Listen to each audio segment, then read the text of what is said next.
记者综合报道。受到花莲第一档的影响，苏花公路是逐工会开放3个时段，互人通过。也毋过，这暗时7点到早起6点是会来管制。有一个查甫人，伊是硬要过，佮举即个电击器来恐吓管制人员，落尾是总算互警方甲抓到。另外，伫苏花公路164.5公里的所在，是因为山区落大雨，昨也发生水泵线意外。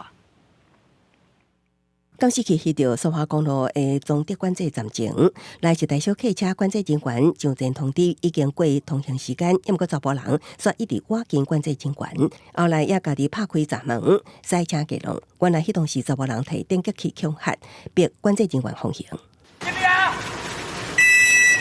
下来！管制人员，走来！走来！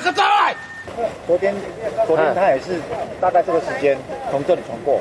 日落暗8点外，姓刘查甫人伫南边的总德管制站表示要上北，也毋过已经过暗时7点的开放时间，想要到伊提出电击器恐吓硬龙。警方后来伫北平林水饭坑北口将姓刘查甫人抓落来，也将伊送办。该车驾驶便拿出电击器，并试图逼近、恐吓管制人员，逼迫管制人员让其通过。警方表示，查甫人有枪炮毒品等前科，伊伫25暗去花莲就已经硬弄一摆，日落搁再还。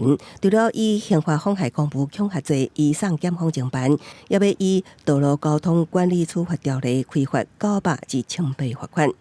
连日落雨，苏花公路164.5公里的所在，离72点外发生土石流。那边的话，我们其实也不晓得说它到底土石堆积的一个状况。那我们大概应该都是上次04、03有一些比较破碎的部分啦。那我们现在就是说，它土石流下来的部分，我们就是立即清理这样。南无干部段表示，经过当期区抢通了后，已经恢复通车。